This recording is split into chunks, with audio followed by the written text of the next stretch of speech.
ሲጠበቅ የነበረው የዶናልድ ትራምፕ ምላሽ ምሽት በከፊል ሙሉ ለሙሉ ሊባል የሚችል ባይሆንም በከፊል ሰምተናል።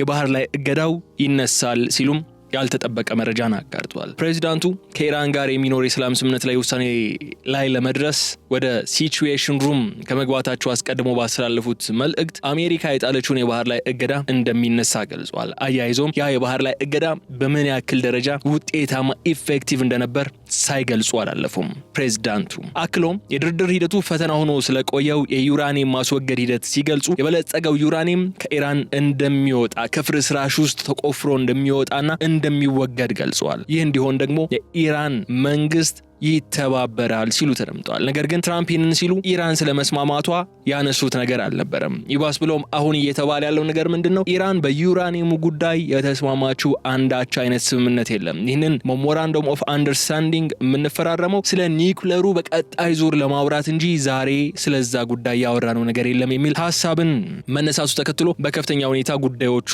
ስለ መወሳሰባቸው ተነስቷል። ዩራኒየሙ ከኢራን ምድር አይወጣም የሚል ምላሽ ነው አሁንም ኢራን እየሰጠ ያለችው። ይህ ማስተባበያ ደግሞ በትራምፕ ውሳኔ ላይ ተጽዕኖ ስለማሳደር የሚያጠራጥር አይደለም። ግን በእርግጥ ከኢራን በኩል አስተማማኝ ነገሮች ሳይነሱ ሁኔታዎች ሳይኖሩ ትራምፕ ሆርሙዝን ይከፍታሉ የሚል ጥያቄ የተነሳ ነው የሚገኘው። ከተከፈተስ በእርግጥ ዘላቂነት ይኖረዋል? ይህ በአሜሪካ ፖለቲካ ውስጥ ምን አንድምታ ይኖረዋል የሚለው ነገር ሪፐብሊካኖች ሳይቀሩ አይደላውን ተቃውሞን እያሰሙ ይገኛሉ ተብሎ የሚነሳው ከዛ አንጻር ምንድነው ያለው አንድምታ የሚለው እናነሳዋለን። በሌላ በኩል ደግሞ በድርድር ሂደቱ ከፍተኛ ሚና የነበራቸው መሐመድ ባጋር ጋሊባፍ የኢራን ፓርላማ አፈ ጉባኤው ማለት ነው ኢራን አሁን ቃላትን አታምንም፣ ነገሮችን በተግባር ማየት ነው የምትፈልገው የሚል ሐሳብን አንስቷል። አክለውም አሜሪካ ቀድማ በተግባር የሚታይ እርምጃ መውሰድ እስካልጀመረች ድረስ ኢራን ቀድማ ምንም አይነት ነገር አታደርግም የሚል ነገርን ማንሳታቸው ተከትሎ በዚህ ልክ አለመተማመን ውስጥ ባሉ ሀገራት የሚፈረም የሰላም ስምምነት ሜሞራንደም ኦፍ አንደርስታንዲንግ ዘለቄታው አጠራጣሪ ነው የሚሉ ነጥቦች አሁንም እየተነሱን የሚገኙትና እነዚህን ጉዳዮች ነው በስፋት እያነሳን ቆይታ የምናደርገው። ዛሬ የተከበራችሁ የገበያ ሚዲያ ተከታታዮቻችን የገበያ ሚዲያን የዩቲዩብ ገጽ ሰብስክራይብ አድርጉልን፣ ቪዲዮውን ላይክ አድርጉ፣ ሐሳብ አስተያየታችሁን ደግሞ በኮሜንት አስቀምጡልን። ቪዲዮውን ለወዳጆቻችሁ ሼር በማድረግ መረጃውን እንዲያደምጡ በማድረግ እንድትተባበሩን ጠይቃለሁ። ከተከታታይ አጭር መሸጋገሪያ በኋላ ስመለስ ዝርዝር ጉዳዮችን እናነሳለን። አብራችሁን ቆዩ።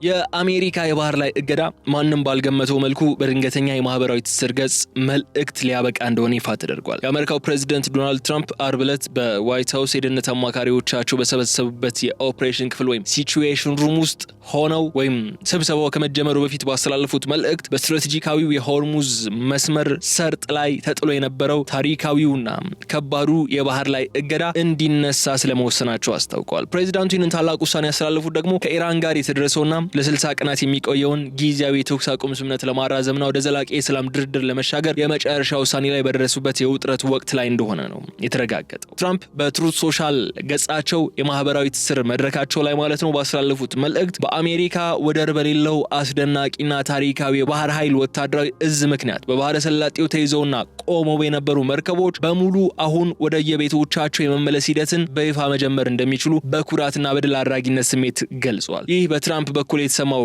መግለጫ ድንገተኛው መልእክት የዓለምን የፖለቲካና የወታደራዊ ኃይል አስተላለፍ በአንድ ጀንበር የቀየረ ቢሆንም ከጀርባው ግን እጅግ የረቀቀ የተወሳሰበና በሁለቱም ወገኖች ዘንድ እርስ በርስ የሚጋጩ ዲፕሎማሲያዊ ቁማር የተሸሸገበት እንደሆነ ግልጽ እየሆነ መጥቷል። ይህ በትራምፕ በኩል የተሰማው ይፋዊ መግለጫ እንደ አውሮፓውያን አቆጣጠር የካቲት 28 ቀን 2026 በድንገት የፈነዳውና ዋሽንግተንና ቴሄራን ወደ ከባድ ጦርነት ውስጥ የከተተው ታላቅ ቀውስ ለመቋጨት የተወሰደ የመጀመሪያውና ትልቁ እርምጃ ተደርጎም በአሜሪካ አስተዳደር ዘንድ ተወስዷል። ፕሬዚዳንቱ በመልእክታቸው ላይ ያሰፈሩት በጦርነቱ ምክንያት በባህር ላይ ተገለው ቆመው ለነበሩ መርከበኞች፣ ለሚስቶቻቸው፣ ለባሎቻቸው፣ ለወላጆቻቸውና ለጠቅላላው ቤተሰቦቻቸው ለየት ያለና የግል ሰላምታቸውን ያቀረቡም ሲሆን ፕሬዚዳንቱ የምትወዱት ፕሬዚዳንታችሁ ይህን አድርጓል የሚል የጀብደኝነት መልእክትም አስተላልፈዋል። የድል ስሜታቸውንም በሚገባ አንጸባርቀዋል ፕሬዚዳንት ዶናልድ ትራምፕ። ሆኖም ግን ይህ ውሳኔ በተግባር መሬት ላይ መውረዱና እገዳው በትክክል መነሳቱ ገና ብዙ ጥያቄዎችና ጥንቃቄዎችን እያስነሳ ያለ ጉዳይ ሆኗል። የአሜሪካ የባህር ኃይል መርከቦች መርከቦች እገዳውን በተግባር ስለማንሳታቸው ወይም ኢራን መርከቦች እንዲያልፉ በይፋ ስለመፍቀዷ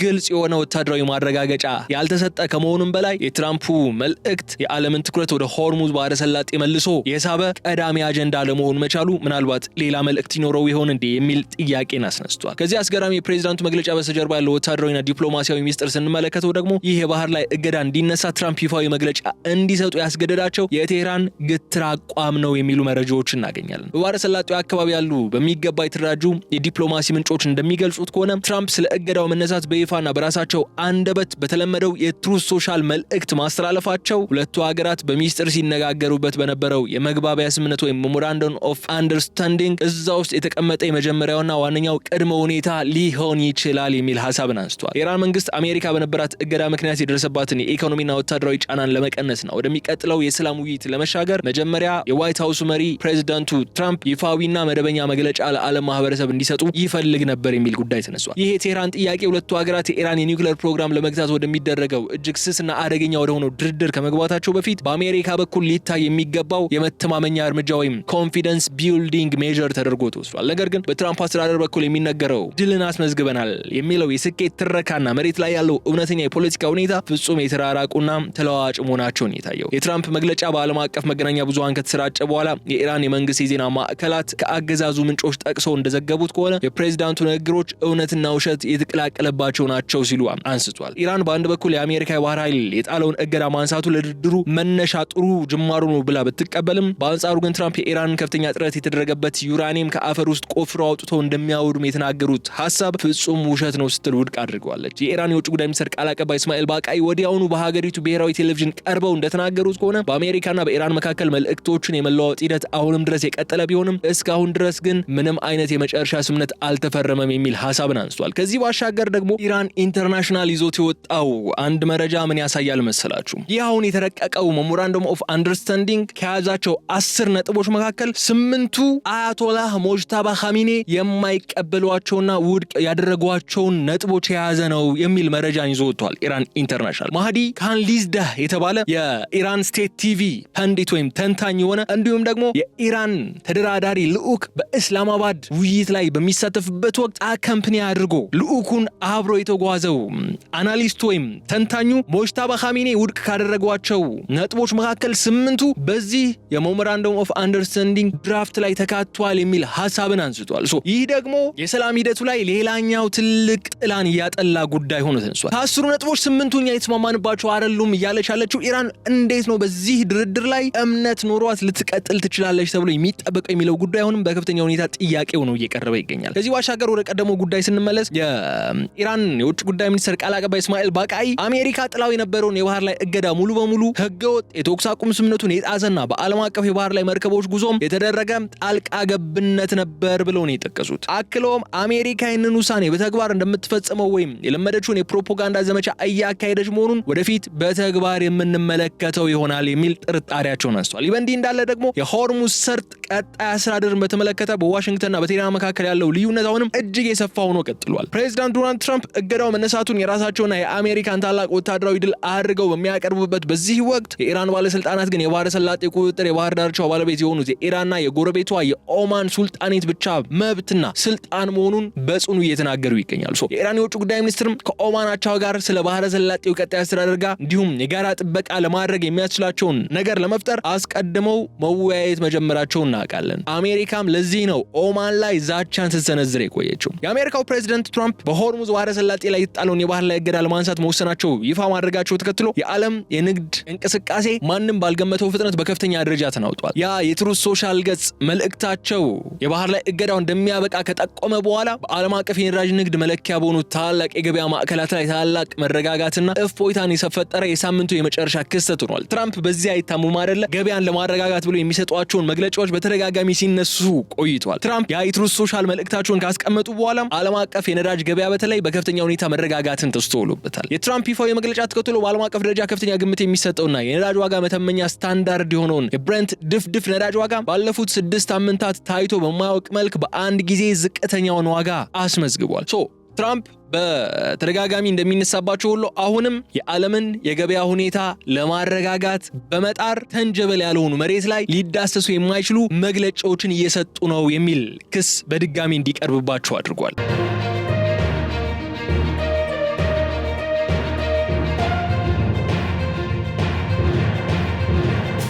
ነገር ግን ከፕሬዚዳንት ዶናልድ ትራምፕ አስደናቂ የድል አዋጅ በስተጀርባ ያለውን ወታደራዊና ዲፕሎማሲያዊ ሚስጥር መመልከት ይገባናል። እሱን ስንመለከት ደግሞ ይህ የባህር ላይ እገዳ እንዲነሳ ትራምፕ ይፋዊ መግለጫ እንዲሰጡ ያስገዳቸው የቴህራን ግትር አቋምና ቀድሞ ያስቀመጧቸው ጥብቅ መስፈርቶች ናቸው የሚሉ ምንጮች እናገኛለን። በባህረ ሰላጤው አካባቢ ያሉ ዲፕሎማሲ ምንጮች ይፋ ባደረጓቸው መረጃዎች መሰረት ትራምፕ ስለ እገዳው መነሳት በይፋና በራሳቸው አንደበት መግለጫ መስጠታቸው ሁለቱ ሀገራት በሚስጥር ሲነጋገሩበት በነበረው የመግባቢያ ስምምነት ወይም ሜሞራንደም ኦፍ አንደርስታንዲንግ ውስጥ የተቀመጠ የመጀመሪያውና ዋነኛው የኢራን ቅድመ ሁኔታ ነበር እያሉ ይገኛል። የኢራን መንግስት አሜሪካ በጣለችው የባህር ላይ እገዳ ምክንያት የተፈጠረውን የኢኮኖሚና ወታደራዊ ጫናን ለመቀነስና ወደሚቀጥለው የሰላም ውይይት ለመሻገር መጀመሪያ የነጩ ቤተ መንግስት መሪዎች ይፋዊ መደበኛ መግለጫ ለዓለም ማህበረሰብ እንዲሰጡ ጠይቀው ነበር። የቴህራን ጥያቄ ሁለቱ ሀገራት የኢራን የኒውክሌር ፕሮግራም ለመግታት ወደሚደረገው አደገኛ የድርድር መንገድ ከመግባታቸው በፊት በአሜሪካ በኩል ሊታይ የሚገባው የመተማመኛ እርምጃ ወይም ኮንፊደንስ ቢልዲንግ ሜዠር ተደርጎ የተወሰደ በመሆኑ ዋሽንግተን የኢራን ፍላጎት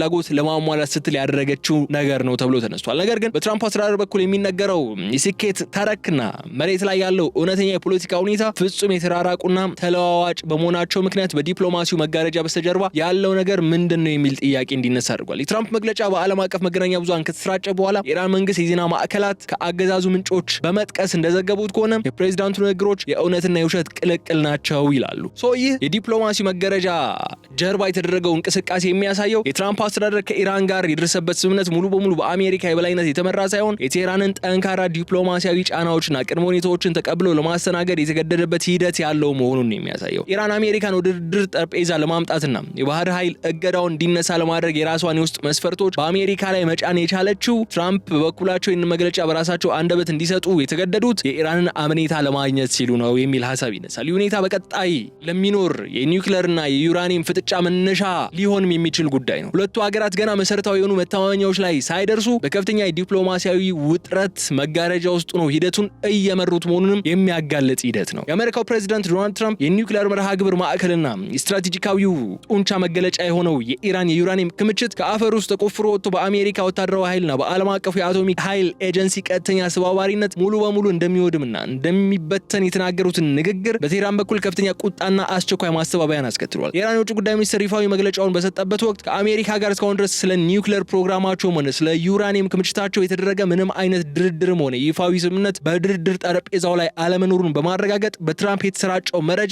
ሙሉ በሙሉ ሐሰት ነው ሲል ውድቅ አድርጎታል። የኢራን የውስጥ ፖለቲካ ምንጮችና የመንግስት የዜና ማሰራጫዎች የፕሬዚዳንት ዶናልድ ትራምፕ መግለጫ የእውነትና የውሸት ቅልቅል ነው ሲሉ ጠርቶታል። ትራምፕ ነገሮችን የራሳቸው የፖለቲካ ስብዕና ለመገንባት የሪፐብሊካን ደጋፊዎቻቸውን ለማስደሰትና በተቃዋሚዎች ፊት የውሸት ድልን ለማወጅ እየተጠቀሙባቸው ነው ሲሉም በግልጽ ተናግረዋል።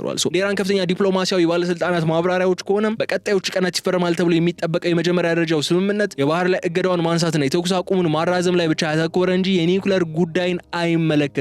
ስለ ኒውክሌር መርሃ ግብር የሚነሱ ማናቸውም አይነት ንግግሮች ሊጀምሩ የሚችሉት ይህ የመጀመሪያው የሰላም ስምምነት ተፈርሞ በተግባር መሬት ላይ መዋል ከጀመረ በኋላ በሚኖረው የ60 ቀናት የጊዜ ገደብ ውስጥ ብቻ እንደሆነ ነው የቴህራን ባለስልጣናት ደግሞ እያረጋገጡ የሚገኙት። ይህ በዋሽንግተንና በቴህራን መካከል የታየው ፍጹም የተቃረነ ተረክ ደግሞ የሚያሳየው በትራምፕ በኩል አስቀድሞ የተፈጸመ የተሟላ ስምምነት ተደርጓል የሚለው ጉዳይ መሬት ላይ ሲወርድ ገና ያልተቋጨና ስቲል አከራካሪ መሆኑ ነው። ይህም በሁለቱ ሀገራት መካከል ያለውን ጥልቅ የጥላቻና የጥርጣሬ መንገድ በግልጽ የሚያሳይ ከመሆኑም በላይ ሁለቱ ወገኖች ወደ ድርድር ጠረጴዛው የመጡት ፍጹም የተለያየ ዓላማ ሰንቀው መሆኑን ያጋለጠ ክስተት ሆኗል። ይህ በትራምፕ የተነገረው የዩራኒየም ማውደም ተረክ ወይም ናሬቲቭ በቴህራን መሪዎች ዘንድ እንደ ትልቅ የፖለቲካ ክህደትና የአሜሪካን ባህሪ መገለጫ ተደርጎ ነው እየተወሰደ ያለው። በሀገሪቱ የውስጥ ፖለቲካ ላይም ከባድ ውጥረትን ፈጥሯል። የኢራን ወታደራዊና ሲቪል መሪዎች የአሜሪካው ፕሬዚደንት የባህር ላይ እገዳውን ለማንሳት የተገደዱበትን እውነተኛ ምክንያት ለመሸሸግና በአሜሪካ ሕዝብ ፊት የተዋረዱ ላለመምሰል ሲሉ የኒውክሌር ስምምነት ተደርሷል፣ ለዛም ነው እንዲከፈት የፈቀድኩት የሚልን የሐሰት ወሬ እንደፈጠሩ በመግለጽ ላይ ናቸው። ኢራን የዩራኒየም ክምችቷን እንደ ብሔራዊ የሉዓላዊነትና የዋስትና መገለጫ አድርጋ ስለምትቆጥረው ይህንን ጉዳይ ከአሜሪካ ጋር በሚደረግ ማንኛውም አይነት ጊዜያዊ ድርድር ውስጥ የመወያያ አጀንዳ ለማድረግ ፈጽሞ ፈቃደኛ ለመሆኗን ደጋግማ አረጋግጣለች። ይህ የኒውክሌር ድርድር ፍጥጫ የሚያሳየው የሆርሙዝ ባህረ ሰላጤ እገዳ መነሳት በሁለቱ ሀገራት መካከል ላለው መሰረታዊ የኒውክሌር ቀውስ ዘላቂ መፍትሄ ያመጣ ሳይሆን ይልቁንም ትልቁንና አደገኛውን የዩራኒየም ፍጥጫ ወደ ቀጣዩ ምዕራፍ ያሸጋገረ ጊዜያዊ ስልት መሆኑን ነው። ትራምፕ በበኩላቸው ወታደራዊ ስኬት አግኝቻለሁ ብለው ቢናገሩም የኢራን ወገን ግን የኒውክሌር መርሃ ግብራቸውን ሳይነካ ጥቅማቸውን ማስከበር መቻላቸውን በማሳየት በአሜሪካ ትረካ ላይ ጠንካራ የፖለቲካ ምትን አሳርፈዋል። ይህ ሁኔታ በቀጣዩ ለሚኖሩ ነገሮችም መነሻውን የሚያገለግል ነው። ከዚህ ዲፕሎማሲያዊ ውጥረት በስተጀርባ በዓለም አቀፍ የአቶሚክ ኃይል ኤጀንሲ አማካኝነት የሁለቱን ሀገራት ፍጥጫ ለማርገብ የሚያስችል አንድ ሌላ ሚስጥራዊና ስትራቴጂካዊ ዓለም አቀፍ አማራጭ በስፋት እየተዘጋጀ እንደሆነም ይፋ ሆኗል። ፕሬዚዳንት ዶናልድ ትራምፕ የጣሉትን የባህር ላይ እገዳ አንስተው የተኩስ አቁሙ እንዲቀጥልና ሁለቱ ወገኖች ወደ ኒውክሌር ድርድር እንዲሸጋገሩ ከተፈለገ ኢራን ላለፉት 3 አስርት ዓመታት በከፍተኛ ሚስጥር ያከማቸችውና እንደ አሜሪካ አባባል ከሆነ ለኒውክሌር መሳሪያነት ሊያገለግል የሚችል 450 ኪሎ ግራም ገደማ የሚመዘን ከፍተኛ ጥራት ያለው የዩራኒየም ክምችት በአስቸኳይ ከሀገሯ ግዛት ማውጣት ይኖርባታል። ይህንን በጦርነቱ ውስጥ ትልቅ እንቅፋት ሆኖ የቆየው የዩራኒየም ክምችት ችግር ለመፍታት ይረዳ ዘንድ ደግሞ የመካከለኛው እስያ ሀገር የሆነችው ካዛክስታን ይህንን እጅግ አደገኛና እጅግ ስስ የሆነውን የኢራን የዩራኒየም ክምችት ሙሉ በሙሉ ተረክባ በራሱ አስተማማኝ ወታደራዊ ግዛት ውስጥ ለማስቀመጥ ፍቃደኛ መሆኗን ለዓለም አቀፉ የአቶሚክ ኃይል ኤጀንሲ በይፋ ስለማሳወቋ መረጃዎች ይወጡ ይገኛሉ። ነገር ግን ኢራን ከፍተኛ ጥረት ያደረገችበትና ኢንቨስት ያደረገችበትን ዋጋም የከፈለችበትን የዩራኒየም ክምችቷ ለአሜሪካ አሳልፋ ለመስጠትና ለማውደም አልፎ ተርፎም ወደ ውጭ ሀገር ለማስወጣት ፍቃደኛ አለመሆኗ ፈጽሞ አይደለችም። ኢራን በዚህ ሰዓት ተከትሎ ከሀገሪቱ ጥልቅ የፖለቲካና የብሔራዊ ሉዓላዊነት ጽንሰ ሀሳብ ጋር የተያያዘ መሆኑ ለማስረዳት እየጣሩ ይገኛል። ቴህራን የኒውክሌር መርሃ ግብሯ እንደ ብሔራዊ ኩራት፣ የሳይንሳዊ እድገት መገለጫና የምዕራባውያን የበላይነት መቋቋሚያ የሀገር ሉዓላዊነት አጥር አድርጋ ስለምትመለከተው ይህንን በጦርነት ውስጥ ያከማቸችውን ስትራቴጂካዊ ሀብት ለጠላት አሳልፎ መስጠት በትልቅ ውርደትና ያለምንም ቅድመ ሁኔታ እጅ የመስጠት ምልክት ተደርጎ ነው የሚቆጠረው። በኢራን የፖለቲካ መዋቅር ውስጥ በአሁኑ ወቅት ከፍተኛ ተሰሚነት ያላቸውና ወታደራዊ ክንፉን የሚመሩት የወግ አጥባቂ ወይም ሃርድ ላይነር ቡድኖች የቴህራን መንግስት የዩራኒየም ክምችቱን ለአሜሪካ አሳልፎ የሚሰጥ ወይም ወደ ውጭ ሀገር እንደ ካዛክስታን ላለ ወገን አሳልፎ የሚሰጥ ከሆነ መንግስቱን ሙሉ በሙሉ እንደሚያፈርሱትና የወቅቱን አገዛዝ ለአገር ክህደት ፈጽመዋል በሚል አሳልፎ እንደሚሰጡት በማስፈራራት ላይ ስለመሆናቸውም ተነስቷል። ከኢራን በኩል ምንም አይነት አስተማማኝ የኒውክሌር ዋስትና ሳይኖር ትራምፕ የሆርሙዝ ባህረ ሰላጤ እገዳውን ለማንሳት የሚያስችላቸው ውሳኔ ለማስተላለፍ ከተገደዱ በቴህራን የውስጥ ፖለቲካ ምክንያት ሊፈነዳ የሚችለውን አዲስ ወታደራዊ ውጥረት ለመቀነስ የተደረገ የግዳጅ እርምጃ መሆኑን ነው መረዳት የምንችለው። ይህ የካዛክስታን አማራጭ እቅድ በዓለም አቀፍ ደረጃ እንደ ትልቅ ዲፕሎማሲያዊ መጫወቻ መንገድ ቢታይም በቴህራን የውስጥ ስልጣን ኮሪዶሮች ውስጥ ግን የከረረ የፖለቲካ መከፋፈልና ቁጣን መፍጠሩ አልቀረም። እነዚህ ወግ አጥባቂ ቡድኖች፣ ወታደራዊ መሪዎችና ፖለቲከኞች ለትራምፕ አስተዳደር ፍላጎት ቅንጣት ታክል ሽንፈትና የሀገሪቱን ሳይንሳዊ ውጤቶች አሳልፎ እንደማይሰጥ ጥብቅ ቁጥጥር እያደረጉ ይገኛሉ። የዩራኒየም ክምችቱ በሀገሪቱ ውስጥ የመቆየቱ ነገር ለአሜሪካ የባህር ኃይል ዛቻ ዋነኛ መከላከያ መሆኑን የሚያምኑት እነዚህ ኃይሎች ማንኛውም ክምችት ለማስተላለፍ የሚደረጉ እቅዶች እንደ ብሔራዊ ክህደት ነው የሚቆጠሩት የሚል አቋምን ይዟል። የትራምፕ አስተዳደር የሆርሙዝ ባህረ ሰላጤ እገዳውን ለማንሳት የወሰነው ውሳኔ ከኢራን በኩል ዩራኒየም ክምችቱን ወደ ማንኛውም ሀገር ለማዘዋወር የሚያስችል ምንም አይነት ዋስትናና ስምምነት ሳይገኝ የተፈጸመ ከሆነ የውስጥ ቁጣው በግልጽ የሚያሳይ ይሆናል። ትራምፕ በራሳቸው ናሬቲቭ የኒውክሌር ጉዳዩ እንደተፈታ አድርገው ቢያቀርቡትም መሬት ላይ ያለው እውነታ ግን የኢራን ወግ አጥባቂዎች መንግስታቸው የዩራኒየም ክምችት ወደ ውጭ እንዳይወጣ ሙሉ በሙሉ እጁን ይዘውት እየተከራከሩ እንደሚገኙ የሚያረጋግጥ ነው። ይህ ሁኔታ ደግሞ በቀጣይ ለሚታየው የሚሳኤል ዲፕሎማሲና ለሌሎች ጉዳዮች አደናቃፊ ሆኖ ሊመጣ የሚችል ነው።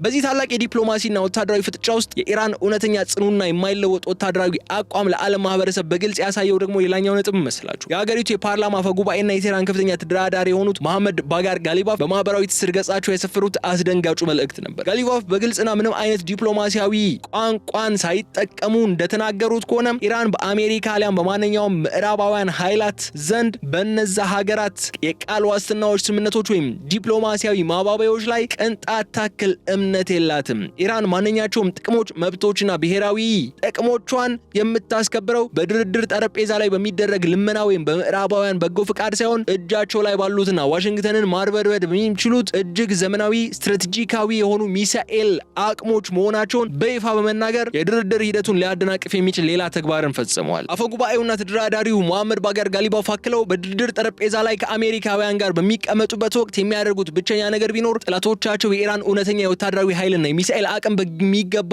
እንዲረዱና በትዕቢት እንዳይሞሉ ማድረግ ብቻ እንደሆነ ገልጿል። የጋሊባፍ ጠንካራ ተዋጊነት የተሞላበትና ዛቻም ያረፈበት ንግግር የሚያሳየው ኢራን ወደ ድርድር የመጣችው ተሸንፋ ተንበርክካ ወይም በአሜሪካ የባህር ኃይል እገዳ ተሸብሽባ ሳይሆን የአሜሪካን የባህር ኃይል ጫና መቋቋም የምትችልበትን ወታደራዊ ጡንቻ ካሳየች በኋላ መሆኑን ያምናሉ። የኢራን መሪዎች ሌላኛውን ወገን በተግባር እገዳውን የማንሳት እርምጃ መውሰድ እስካልጀመረ ድረስ እነሱ ቀድመው ምንም አይነት ወታደራዊ ሆነ ፖለቲካዊ እንቅስቃሴ ወይም ማቀዝቀዝ እንደማያደርጉና ለትራምፕ የፖለቲካ ትርኢት እጃቸውን እንደማይሰጡም በተደጋጋሚ ሲገልጹ ቆይቷል። ይህ የሚሳኤል ዲፕሎማሲ ናሬቲቭ በትራምፕ የድል አዋጅ ላይ ቀዝቃዛ ውሃ የቸለሰና የአሜሪካን የሀያልነት ክብር ለመገዳደር የመጣ አጋጣሚ ሆኗል። ይህ የሚያሳየው አሜሪካ በሆርሙዝ ባህረ ሰላጤ ላይ የጣለችውን እገዳ የምታነሳው ከኢራን በኩል ምንም አይነት አስተማማኝ የኒውክሌር ስምምነት ዋስትና ሳታገኝ ይልቁንም በቴህራን የሚሳኤል ዛቻ ሳቢያ ተገዳ መሆኑን ፍንጭ የሰጠ አደገኛ ክስተት ሆኖም ተመዝግቧል። ይህ በጋሊባፍ በኩል የተሰማው የሚሳኤል ዛቻ ማስፈራሪያ ዋሽንግተን የባህር ኃይል እገዳዋን ለማንሳት ባደረገችው ድንገተኛ የፖለቲካ ውሳኔ ላይም ከፍተኛ ጥላ ያሳረፈ ነው ይባላል። በዋይት ሀውስ ስትራቴጂክ ክፍሎች ውስጥም ትልቅ መነጋገሪያ ሆኗል። ፕሬዚዳንት ዶናልድ ትራምፕ መርከቦች ወደ ቤታቸው እንዲመለሱ በትሩዝ ሶሻል ገጻቸው የድል መልእክት ሲያስተላልፉ የኢራን ወታደራዊ አመራሮች ግን ለአሜሪካ እገዳውን የማንሳት ውሳኔ ምላሽ የሚሰጡት በሰላማዊ ቃላት ሳይሆን በጦር መሳሪያ ዝግጁነታቸው መሆኑን ለዓለም እያሳዩ ነው ያሉት። ጋሊባፍ ይህንን መግለጫ የሰጡት የኢራን ሚሳኤሎች ጥንካሬና ርቀት ለማሳየት ታስቦ በተዘጋጀ በወታደራዊ መልክ ላይ መሆኑ የቴህራን መልእክት ይበልጥ ክብደት ያለውና ቀጥተኛ ዛቻ የሚያደርገው ክስተት ሆኗል። ይህ የሚሳኤል ዲፕሎማሲ የሚያረጋግጠው በሆርሙዝ ባህረ ሰላጤ ላይ የተፈጠረው ፍጥጫ በጊዜያዊ የተኩስ አቁም ስምምነት ስም ረገብ ያለ ቢመስልም መሰረታዊው ወታደራዊ መተማመን ግን ፍጹም ጠፍቶ የሚገኝ መሆኑን ነው የሚያሳየን። ትራምፕ የባህር ኃይል እገዳውን በማንሳት የራሳቸውን ታሪካዊ ድል ቢያውጁም የኢራን ከፍተኛ ተደራዳሪዎችና ወታደራዊ አመራሮች ግን ስምምነቱን የአሜሪካ የግዳጅ ማፈግፈግ አድርገው በመቁጠር በሚሳኤል ጡንቻቸው ላይ ያላቸውን እምነት እያጠናከሩ ነው ያሉት። ይህ ሁኔታ ደግሞ ኢራን በተለያዩ መንገዶች ዲማንድ የምታደርጋቸው ነገሮችን እንድትገፋባቸው የሚያደርግ ነው ወይም ልብ እንዲሰማት የሚያደርግ ነው የሚሆነው። ትራምፕ በታላቅ የድል አድራጊነት ስመት በሰጡት ይፋዊ መግለጫ ውስጥ ሆን ብለው ያላነሱትና ሙሉ በሙሉ የዘለሉት ግን ለቴህራን የፖለቲካ መዋቅር እጅግ አንገብጋቢና ወሳኝ የሆነው ትልቁ ጉዳይ አለ። በሌላ በኩል እሱም በአሜሪካ ታግዶ የቆየው በቢሊዮን ዶላሮች የሆነው የኢራን ሀብት ጉዳይ ነው። ከቴህራን የአገዛዝ መዋቅር መጋረጃ በስተጀርባ የወጡ ታማኝ መረጃዎች እንደሚያመላክቱት ከሆነ ሁለቱ ሀገራት በሚስጥር እየተነጋገሩበት ባለው የመግባቢያ ስምምነት መሰረት አሜሪካ ይህንን ታግዶ የቆየውን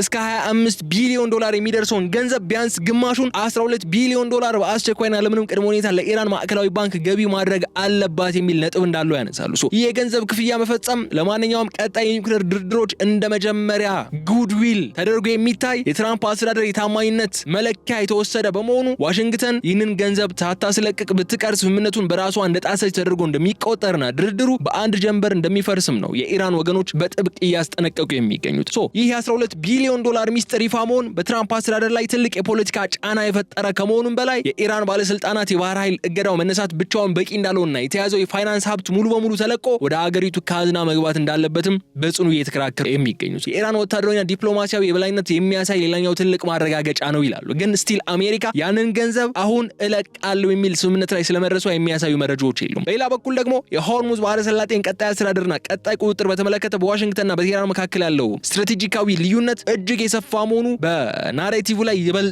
ጎልቶ ወጥቷል። ፕሬዚዳንት ትራምፕ እገዳው መነሳቱና መርከቦች በነጻነት መንቀሳቀስ መጀመራቸውን የአሜሪካ ታላቅ ዓለም አቀፋዊ ወታደራዊ ድል አድርጋ በኩራት በምታቀርብበት በዚህ ወቅት የኢራን ባለስልጣናት ግን የባህረ ሰላጤ ቁጥጥር የባህር ዳርቻው እውነተኛ ባለቤት የሆኑት የኢራንና የጎረቤቷ ኦማን ብቻ መብት እንዲሁም ሉዓላዊ ስልጣን መሆኑን በጽኑ እየተናገሩና አሜሪካ ክፈቱት ወይም ከፍቼዋለሁ ስላለች ብቻ የባህር መስመሩን እንደማይከፈት እየገለጹ ይገኛሉ። የኢራን የውጭ ጉዳይ ሚኒስትር ቃል አቀባይ እስማኤል ባቃይ አሜሪካ ሆነች ሌላ ማንኛውም የውጭ ኃይል በባህረ ሰላጤው የደህንነት መዋቅር ውስጥ የመወሰን መብት እንደሌላቸውና ቀጠናውን የመጠበቅ ኃላፊነት የአካባቢው ሀገራት ብቻ መሆኑን በድጋሚ ገልጿል።